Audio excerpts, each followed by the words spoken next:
ఇస్తున్నారు. Speaker sir, first of all మంత్రి గారు ఏ ప్రశ్నకు కూడా సమాధానం సంతృప్తికరంగా చెప్పలేదు. నెంబర్ 1. ఒకటి సార్, ఎన్ని దశల్లో జరుగుతుంది మూసి అంటే వారి దగ్గర సమాధానం లేదు. ప్రణాళికలు ఎన్ని, డిపిఆర్లు ఎన్ని అంటే సమాధానం లేదు. డిపిఆర్ ఫేజ్ 1కి వచ్చింది అన్నారు. నిన్నగాక మొన్న నరసింహారెడ్డి గారు ఈ ప్రాజెక్ట్ ఎండి సార్ తాజ్ కృష్ణాలో ప్రజెంటేషన్ ఇచ్చారు. మంత్రి గారు బహుశా లేరనుకుంటాను అక్కడ. వారు చెప్పింది ఏమంటే అదే conclude, I'm under protest sir, I'm under protest sir, government mislead చేస్తోంది రాష్ట్ర ప్రజలు, ఐఎమ్ అండర్ ప్రొటెస్ట్. ఎండి గారు ఎండి గారు డిపిఆర్ లేదంటారు, మంత్రి గారు డిపిఆర్ వచ్చిందంటారు, అయిపోయింది, ఐఎమ్ అండర్ ప్రొటెస్ట్. ఎండి గారు డిపిఆర్ లేదు అని మొన్న చెప్పారు మార్చి 13 నాడు. ఇప్పుడు మంత్రి గారు డిపిఆర్ ఉందంటున్నారు. నెంబర్ 1.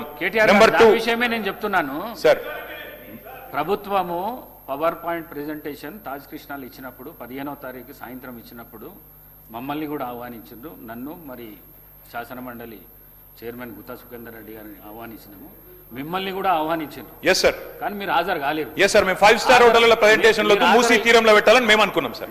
ప్రజలతో పెట్టాలి, బాధితులతో పెట్టాలి, 5 స్టార్ హోటల్ ఏంది పెట్టేదని మేము అనుకున్నాం సార్. అది తేడా. అధ్యక్ష,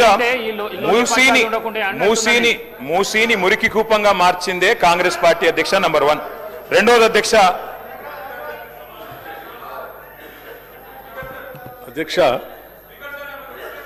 మూసీ ప్రక్షాళన, మూసీ రిజర్వేషన్ అనేది దశాబ్ద కాలం పైబడి రాష్ట్రంలో చర్చ జరుగుతుంది. మూసీ నదీ పరివాహ ప్రాంతంలో నివాసం ఉంటున్నటువంటి వాడు, అక్కడ భూమి కొనుక్కొని పట్టాదారులుగా ఇల్లు కట్టుకొని ఉన్నటువంటి వాళ్ళు కానీ, భూమి కొనుక్కోలేక ఇంకెక్కడా స్థలం లేక అక్కడ పోయి గుడిసెలు వేసుకొని ఉంటున్నటువంటి వాళ్ళు కానీ, ఆ పరివాహ ప్రాంతంలో నడుస్తున్నటువంటి వాళ్ళు కానీ, ఆ మూసీలో వస్తున్నటువంటి మురుగు వాసన తట్టుకోలేక అన్హైజీనిక్ కండిషన్స్లో బతుకుతున్నటువంటి వాళ్ళ జీవన స్థితిగతులు మార్చాలని రాష్ట్ర ప్రభుత్వం ఆలోచన చేస్తూ ఉంది. నేను వారిని సూటిగా అడుగుతా ఉన్నాను, మూసీ ప్రక్షాళన చేయటానికి మీరు వ్యతిరేకిస్తున్నారా? మూసీ ప్రక్షాళన చేయొద్దని మీరు అంటున్నారా? లేకపోతే మూసీ పరివాహ ప్రాంతంలో నివాసం ఉంటున్నటువంటి పేదవాళ్ళు అత్యంత దయానీయమైనటువంటి పరిస్థితుల్లో ఉన్నారు అధ్యక్ష. అక్కడ ఉండటానికి సరైనటువంటి పరిస్థితులు లేవు. మురుగు వాసన, ఈగలు, దోమలు, అనేక రకాలైనటువంటి జబ్బులతో బాధపడుతున్నటువంటి వాళ్ళ జీవన స్థితిగతులు మార్చాలని రాష్ట్ర ప్రభుత్వం ఒక బాధ్యతతో, ఒక సామాజిక బాధ్యత ఈ నిర్ణయం తీసుకొని ముందుకు పోతా ఉంది. వద్దంటారా? చెప్పండి. వాళ్ళు అట్లాగే ఉండాలని మీరు కోరుకుంటున్నారా? వాళ్ళ జీవితాలు బాగుపడకూడదని అనుకుంటున్నారా? రాష్ట్ర ప్రభుత్వం ఏం చెప్తుంది అధ్యక్ష? ఆ పరివాహ ప్రాంతంలో ఉన్నటువంటి పేదవాళ్ళు గుడిసెలు ఏమైనా పోతా ఉంటే, ఎంతమంది గుడిసెలు పోతా ఉన్నాయో అంతమందికి లెక్క కట్టి వాళ్ళకి పట్టా ఉన్నా లేకపోయినా అదే పరివాహ ప్రాంతంలో వాళ్ళకి అపార్ట్మెంట్స్ కట్టి అక్కడ ఆ అభివృద్ధిలో వాళ్ళ భాగస్వాములు చేస్తామని రాష్ట్ర ప్రభుత్వం ఘంటాపథంగా రాష్ట్ర ముఖ్యమంత్రి అనేక సందర్భాల్లో చెప్తే కూడా ఇంకా పేదవాళ్ళ నిస్సహాయతని అడ్డంగా పెట్టుకుని ఈ రాష్ట్ర ప్రభుత్వం మార్పుకి నాంది పలుకుతూ నగరానికి మణిహారంగా మార్చాలని మూసీ నదిని తయారు చేస్తూ ఉంటే ప్రతి దానికి అడ్డుపడి పేదల జీవితాల్లో మార్పు రావద్దు, వాళ్ళ జీవన స్థితిగతులు మార్చొద్దు. రాష్ట్ర ప్రభుత్వం ఇంకొక అడుగు కూడా ముందుకు వేసింది అధ్యక్ష. కేవలం వాళ్ళకి శుభ్రం చేసి ఇల్లు ఇవ్వటం కాదు, అక్కడ నివాసం ఉంటున్నటువంటి పేదవాళ్ళ కుటుంబాల్లో ఉన్నటువంటి మహిళలందరికీ వడ్డీ లేని రుణాలు ఇచ్చి వాళ్ళని వ్యాపారస్తులుగా మార్చాలని ఆలోచన చేస్తారు. అక్కడ నివాసం ఉంటున్నటువంటి పేదవాళ్ళ కుటుంబాల్లో ఉన్నటువంటి పిల్లలందరికీ young India integrated residential school అని చెప్పి ఇంటర్నేషనల్ స్టాండర్డ్స్ లో వాళ్ళ పిల్లలు చదువుకోవడానికి కావాల్సినటువంటి పాఠశాలలు పెట్టి నిర్మాణం చేసి ముందు మొత్తం. అది ఇవేమొద్దు, వాళ్ళు అట్లాగే ఉండాలి, అదే మురికి కూపంలో ఉండాలి, అదే వాళ్ళ అనారోగ్యంలో బతకాలి. ఈ హైదరాబాద్కి మంచి నీళ్లతో ప్రవాహం ఉండేటువంటి మూసీ నది రావద్దనేది వీళ్ళ కోరిక అధ్యక్ష. వీళ్ళు ఏ రకంగా అయితే పేదవాళ్ళలానే ఉండాలి, మురికి కుప్పంలోనే ఉండాలి, వాళ్ళ జీవన స్థితిగతులు మెరుగుపడొద్దని కోరుకోవాలి. ఇవన్నీ కోరుకునేటువంటి వాళ్ళు మీరు ఈ రకంగా మూసీ ప్రక్షాళన అడ్డుపడతా ఉన్నారు. ఇది కరెక్ట్ కాదు అధ్యక్ష. ఇది ఒక మహాయజ్ఞం. ఈ యజ్ఞం చేసేటప్పుడు మనం ఇచ్చినటువంటి ప్రదేశంలో చాలా స్పష్టంగా చెప్పారు, వీళ్ళు ఏమడిగారు అధ్యక్ష, మూసీ నదిలోకి వచ్చే నాళాలని శుద్ధి చేసి పంపిస్తారా లేదా, మళ్ళీ మురికి కోపం వస్తారంటే చాలా స్పష్టంగా ఆ రోజు ప్రజెంటేషన్లో చెప్పారు. మూసీ నదిలోకి వచ్చే ప్రతి నాళాకి ఎస్టీపీలు పెట్టి వాటన్నిటిని శుద్ధి చేసిన తర్వాతనే ఆ నీళ్లను మూసీ నదిలో వదులుతామని చెప్పి ప్రజెంటేషన్లో చాలా స్పష్టంగా ఆ రోజు వివరించడం జరిగింది. దాని గురించి కూడా పక్కదోవ పట్టిస్తాం.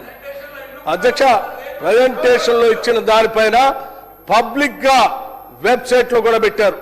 అందులో ఏమైనా మీరు సలహాలు సూచనలు ఇద్దామనుకుంటే ఇవ్వండి అని చెప్పారు. అంతేకాదు అక్కడ పరివాహ ప్రాంతంలో ఉన్నటువంటి పేదవాళ్ళకి ఏమైనా ఇబ్బందులు ఉంటే వాళ్ళ ఆలోచనలు కూడా పరిగణలో తీసుకోండి.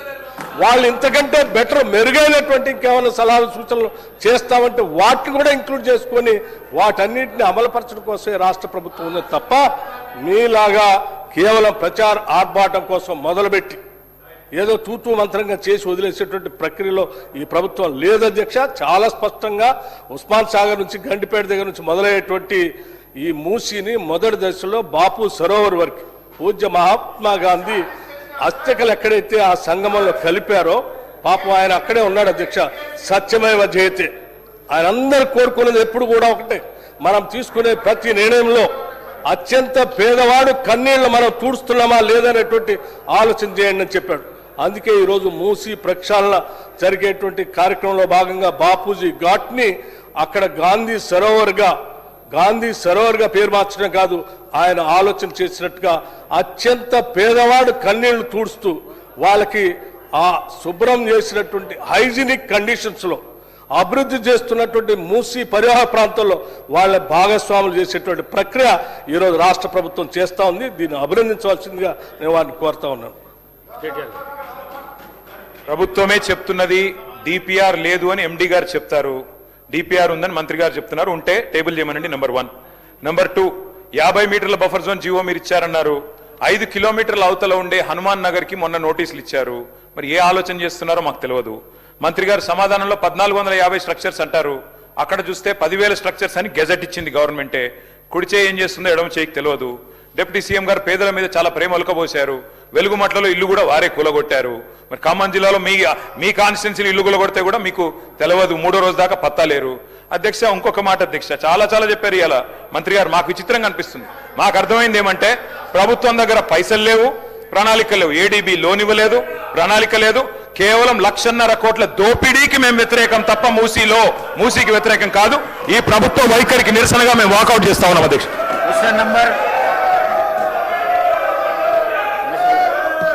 అధ్యక్ష, వెలుగుమట్లకు సంబంధించి గౌరవ సభ్యులు చెప్పారు అధ్యక్ష. దాని మీద వాళ్ళకి ధైర్యం ఉంటే, వాళ్ళకి మనసు ఉంటే వెలుగుమట్ల మీద డిస్కషన్కి ఈ సభ సిద్ధంగా ఉంది అధ్యక్ష. ప్రభుత్వం సిద్ధంగా ఉంది. గౌరవ సభ్యులకి మనం చేస్తున్న వెలుగుమట్ల మీద డీటెయిల్ డిస్కషన్ కూడా రాష్ట్ర ప్రభుత్వం సిద్ధంగా ఉంది. గౌరవ కేటీఆర్